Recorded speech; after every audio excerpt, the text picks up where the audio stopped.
দোয়া একজন মুমিনের সবচেয়ে শক্তিশালী ইবাদত। এটি শুধু কিছু চাওয়ার মাধ্যম নয়, বরং মহান আল্লাহর প্রতি বান্দার পূর্ণ নির্ভরতা, বিনয় ও আত্মসমর্পণের প্রকাশ। তাই রাসূল সাল্লাল্লাহু আলাইহি ওয়াসাল্লাম বলেছেন, আল্লাহর কাছে দোয়ার চেয়ে অধিক সম্মানিত কোনো কিছু নেই। আল্লাহ তাআলাও ইরশাদ করেছেন, তোমরা আমাকে ডাকো, আমি তোমাদের ডাকে সাড়া দেব।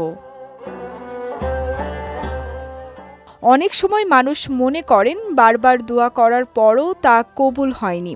কিন্তু হাদিসে এসেছে, কোনো মুসলিম যদি পাপের জন্য বা আত্মীয়তার সম্পর্ক ছিন্ন করার উদ্দেশ্যে দোয়া না করেন, তাহলে তার দোয়া কখনোই বিফলে যায় না।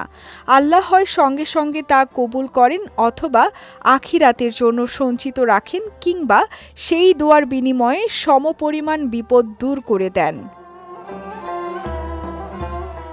কোরআন ও হাদিসে এমন কয়েক শ্রেণীর মানুষের কথা উল্লেখ করা হয়েছে, যাদের দোয়া বিশেষভাবে কবুল হওয়ার সুসংবাদ রয়েছে। তাদের মধ্যে সবচেয়ে উল্লেখযোগ্য হলেন মজলুম বা নির্যাতিত ব্যক্তি। রাসূল সাল্লাল্লাহু আলাইহি ওয়াসাল্লাম বলেছেন, মজলুমের ফরিয়াদকে ভয় করো, কারণ তার ফরিয়াদ ও আল্লাহর মধ্যে কোনো পর্দা থাকে না। এছাড়া বিপদগ্রস্ত ও নিরুপায় ব্যক্তির দোয়া আল্লাহ বিশেষভাবে কবুল করেন। পবিত্র কোরআনে বলা হয়েছে, কে সেই সত্তা যিনি নিরুপায়ের আহ্বানে সাড়া দেন এবং তার বিপদ দূর করেন। হাদিসে আরও এসেছে, মা বাবার সন্তানের জন্য করা দোয়া, রোজাদারের ইফতারের সময়ের দোয়া, মুসাফিরের দোয়া, অসুস্থ ব্যক্তির দোয়া এবং কোনো মুসলিম ভাইয়ের অনুপস্থিতিতে তার জন্য করা দোয়া আল্লাহর কাছে বিশেষ মর্যাদাপূর্ণ। এইসব দোয়ার ব্যাপারে কোরআন হাদিসে সুস্পষ্ট সুসংবাদ দেওয়া হয়েছে। তবে দোয়া কবুল হওয়ার জন্য কিছু গুরুত্বপূর্ণ শর্ত রয়েছে।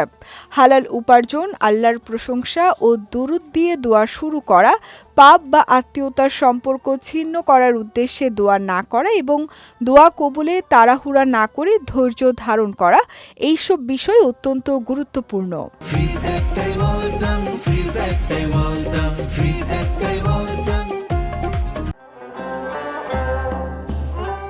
মনে রাখতে হবে, আল্লাহ কখনো তার বান্দার আন্তরিক দোয়া অগ্রাহ্য করেন না। তাই হতাশ না হয়ে সবসময় তার কাছেই সাহায্য চাইতে হবে, কারণ তিনিই সবচেয়ে উত্তম সময়ে সবচেয়ে কল্যাণকর উপায়ে বান্দার প্রার্থনার জবাব দেন। বিজয় টিভি নিউজ ডেস্ক।